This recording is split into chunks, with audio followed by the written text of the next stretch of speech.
Students, इस video में हम करेंगे क्लास 9th की poem number 8 on killing a tree.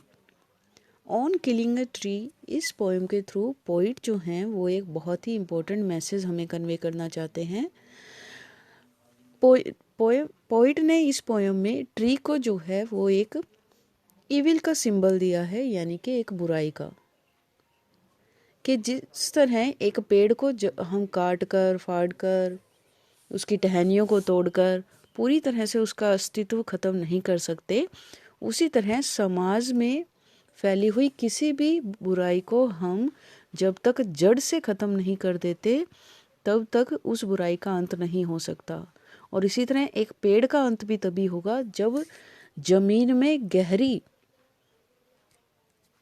जड़ी हुई उसकी जो जड़ें हैं पेड़ की, जब तक हम उन्हें खींचकर बाहर नहीं निकाल लेंगे, जड़ सहित उस पेड़ को बाहर नहीं निकाल लेंगे, ज़मीन से अलग नहीं कर देंगे, तब तक उस पेड़ का अंत नहीं हो सकता। इसी तरह समाज में फैली हुई बुराई भी दूर नहीं होगी जब तक कि हम पूरी तरह से उसे ख़त्म नहीं कर देंगे। तो let's start our poem. You must have observed people cutting down trees. निश्चित ही आपने लोगों को पेड़ काटते हुए देखा होगा। But can they kill a tree, लेकिन क्या वो एक पेड़ को मार सकते हैं? Is it easy to do so, क्या ये करना इतना आसान है?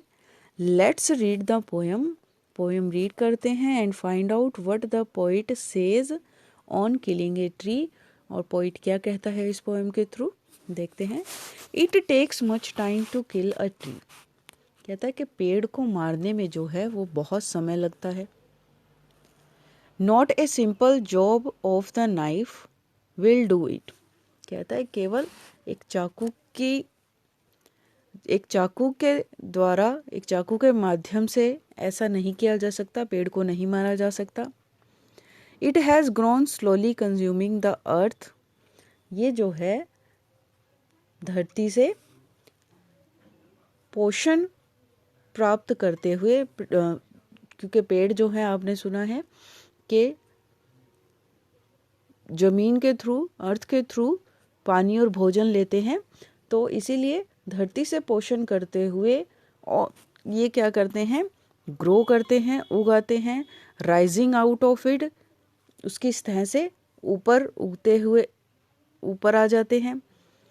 Absorb feeding upon the crust, absorbing years of sunlight, air, water. और क्या करते हैं, वर्षों से धूप, हवा और पानी को एब्जॉर्ब करते हुए,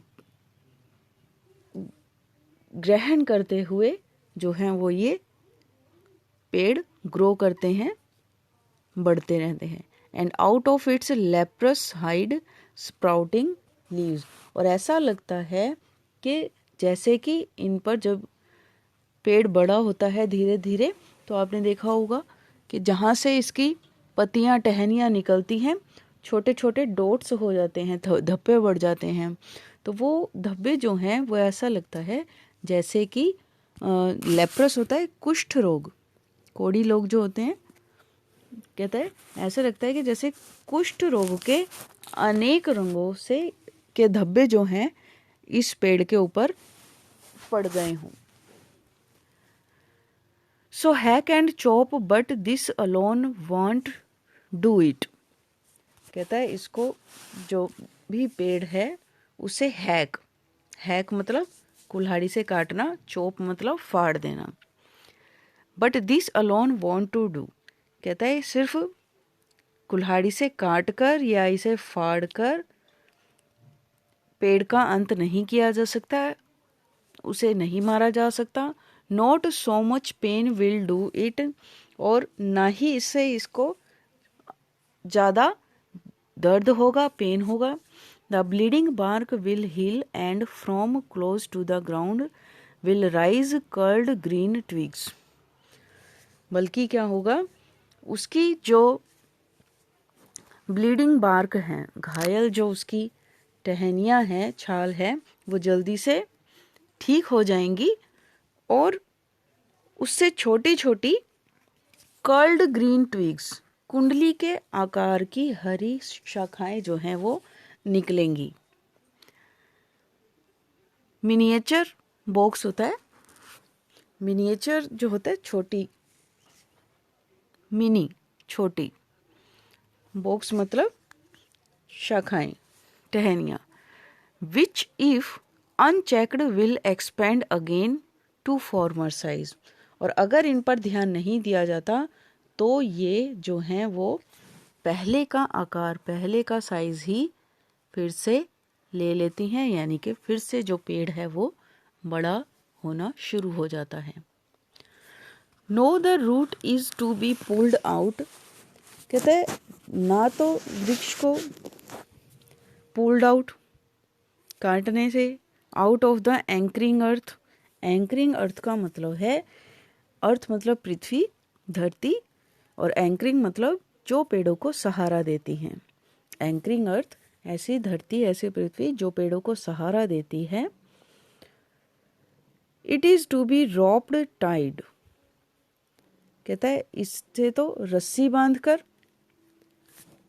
रस्सी से बांधकर, and pulled out, snapped out, और पूरी तरह से बाहर खींचकर धरती से पूरी तरह से बाहर निकालना होता है, तब जाकर, यानी कि पेड़ों की जो जड़ें हैं जो धरती में अच्छी तरह से धसी हुई होती हैं, जमी हुई होती हैं, उन जड़ों को, उस पेड़ को जड़ समेत रस्सी के माध्यम से उखाड़कर बाहर निकालना होता है, तब जाकर एक पेड़ का जो अस्तित्व है, एक पेड़ जो है वो मरता है।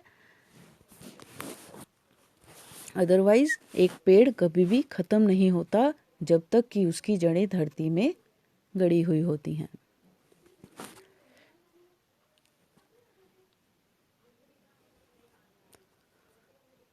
उसके बाद है और pulled out entirely out from the earth केव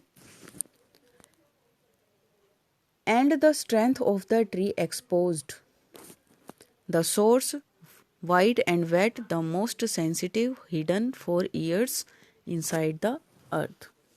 वो कहता है तब धरती की जो केव है, केव मतलब गुफा, केव बोलते हैं गुफा को, धरती की गुफा के अंदर से स्ट्रेंथ ऑफ द ट्री, पेड़ की जो स्ट्रेंथ है, पेड़ की जो ताकत है वो एक्सपोज्ड, बाहर निकल आती है। The source white and wet, the most sensitive hidden for years inside the earth. और वृक्ष की ये जो ताकत है, वृक्ष की जो ये शक्ति है, वो स्रोत है सफ़ेद रंग का और गीला होता है और बहुत ही सेंसिटिव होता है, संवेदनशील होता है, जो कि 4 ईयर्स इनसाइड द अर्थ, जो कि वर्षों से पृथ्वी के अंदर छिपा हुआ होता था। पेड़ों की जो ताकत है वो वर्षों से पृथ्वी के अंदर छिपी हुई होती है, और वो बाहर कब आएगी? जब उस पेड़ को जड़ों के समेत पृथ्वी से अलग कर दिया जाएगा, तब हम कह सकते हैं कि एक पेड़ की मृत्यु हो सकती है, एक पेड़ को मारा जा सकता है। Then the matter of scorching and choking, scorching and choking, scorching का मीनिंग होता है धूप से झुलस जाना, कड़ी धूप में, सूरज की धूप में झुलस जाना, और चॉकिंग जो है, चॉकिंग का मतलब होता है दम घुट जाना। Then the matter of scorching and choking in sun and air, browning, hardening, twisting, withering, and then it is done।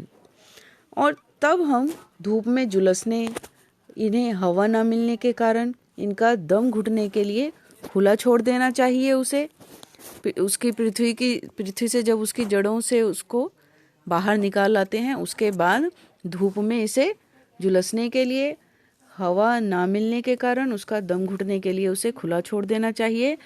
फिर वो क्या करेगा? ब्राउनिंग, भूरे रंग का हो जाएगा। हार्डनिंग, भूरा रंग होने के बाद कठोर हो जाएगा। ट्विस्टिंग, उसकी जो शाखाएं हैं वो मुड़ने लगेंगी।